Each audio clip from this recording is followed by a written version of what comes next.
new think tank Fiat Chrysler Automobiles set up for Alfa Romeo and Maserati is tucked away in the suburban industrial precinct of Modena. FCA CEO Sergio Marchionne has called the venture our Skunk Works, the home of Project Giorgio. Giorgio is the code name of the modular architecture for rear and all-wheel drive applications that underpins the Giulia and now also the 2018 Alfa Romeo Stelvio, the marque's first SUV. Named after a famous pass in the Dolomite Mountains, Alfa's new crossover is destined to attack the likes of the BMW X3, Audi Q5, Mercedes GLC, and most notably, the Porsche Macan. Clad in concrete, steel, and glass, the cubistic Skunk Works is about as efficiently cordoned off as the Bank of Italy. It takes 2 different passes to access the top floor where management sits and a special red key card is needed to enter the inner sanctum. The most senior cardholder is Roberto Fedeli, who was technical director at Ferrari before switching to BMW where he worked on Project I for a couple of years. Early this year, the phone rang and Marchionne made an offer Fedeli couldn't refuse, running Alfa and Maserati. What more could an Italian engineer ask for? Fedeli says. Not much, we gather. At 4 p.m. on this Friday afternoon, every seat is still taken, all the computers are on, and the background noise could easily be mistaken for a busy call center. Cozy rest areas and small conference rooms are conspicuous by their absence. It's cool and cold, contemporary and cramped, with an overall vibe that matches the constructive minimalism that has defined Project Giorgio from day one: small team, tight budget, low volume. It's a group that's fighting a fierce uphill battle against the German premium brands. Although the Giulia has been well received, it's the SUV which must attract new clients and secure a sizable slice of the juicy crossover pie. The brightly lit main workshop is crammed with cars, facelifted Maseratis and the new Levant crossover, partly disguised Alfas, large SUVs shrink-wrapped almost entirely in psychedelic foil, and of course, a handful of Stelvios in various stages of disassembly or completion. Fedeli leads us to a secluded outdoor parking spot where a heavily camouflaged Stelvio is flanked by an X3 and a Macan. Inside, the Stelvio doesn't differ much from the Giulia. But from behind the wheel, it feels like a real crossover. Obvious differences? The 2 main dials have been freshly calibrated, the seats are more comfortable and you sit a bit higher in them, and the soft touch surfaces feel classier. Little things matter. One stab at the starter button and the engine duly probes its vocal cords. The horse tonality is in sync with the Giulia Veloce, which shares its turbocharged 280 horsepower 2.0-liter 4 with the Stelvio. Mirrors. Check. Driving position? Check. DNA calibration? Let's switch to dynamic straight away. Road clear? Yep.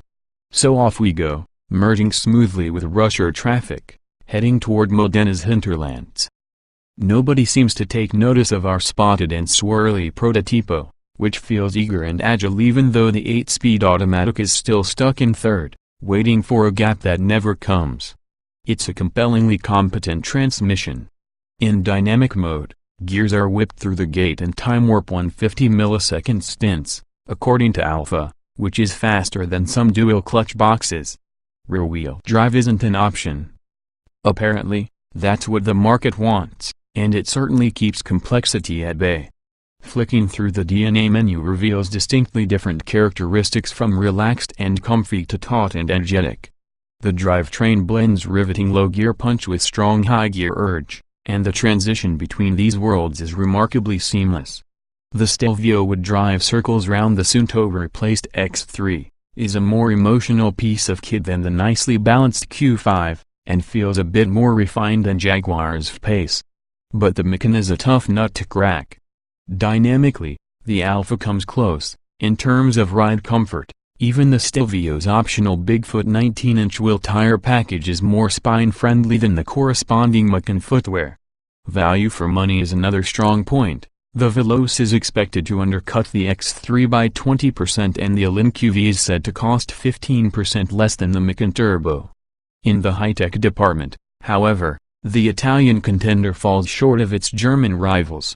Missing from the options list are several assistance systems, LED headlights, head-up display, and an air suspension.